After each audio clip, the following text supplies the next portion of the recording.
In the time when the moon told secrets to the trees, there lived two men in the vibrant village of Akure. Ekene was a man whose heart was like a locked chest. He gathered everything he owned, counting and recounting his yams with a permanent scowl, as if even the wind might try to steal from him. Obinna, however, was a different man entirely. His heart was an open gate. Laughter followed him like a shadow, and neighbors always found warmth in his presence. As the sun dipped and evening settled, the sound of the Oja flute drifted through the village air, playing a bright, thrilling melody, fast, cheerful, and alive, just like the rhythm of the village itself. Then the sky began to change. The blue faded into charcoal gray. Thunder rolled like distant drums. Rain began to fall. Not a gentle rain, but a sky-breaking flood that roared upon the earth. Through the mud and the wind came a traveler. His clothes clung to him, soaked and heavy. Each step was painful, his bones aching with cold, yet he carried a heavy box with determination. The Oja flute changed its voice. The bright melody faded into a low, mournful, shivering tone, long, drawn-out notes that sounded like a person crying in the darkness. The traveler sought only one thing, a sliver of warmth. The traveler reached Ekene's grand house and knocked. Ekene opened the door slightly and looked down at the stranger's muddy feet. His face twisted with disgust. "My house is for kings, not for mudmen. Move on," he shouted. He slammed the door. At that exact moment, the Oja flute stopped.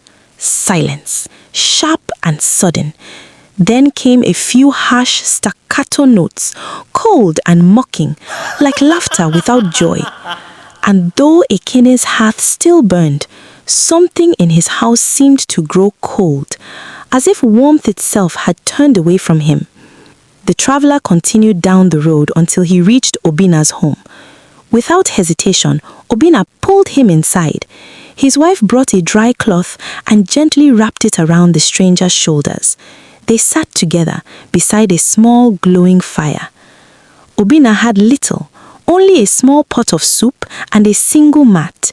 Yet he gave the traveler the head of the fish and the center of the bed, keeping the smallest portion for himself. The Oja flute softened, playing a gentle, comforting tune that hummed like a lullaby, warm and peaceful. They ate together. The soup was thin, yet their hearts were full, and in that small hut, warmth lived in abundance. For Obinna knew something many forget. A guest may be a blessing in disguise. Morning came quietly, wrapped in mist. The traveler stood by the road, ready to leave. In his hands were two sealed clay pots. He gave one to Ekene and one to Obinna. He spoke calmly. The contents are simply a reflection of what you already hold inside. Then he turned and walked away, saying nothing more about who he was or where he came from.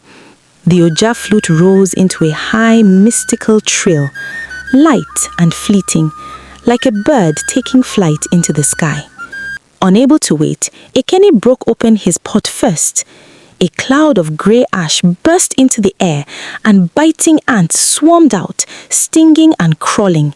Ekene coughed, stumbling backward, choking in the dust of what he himself had carried within. Obinna opened his pot.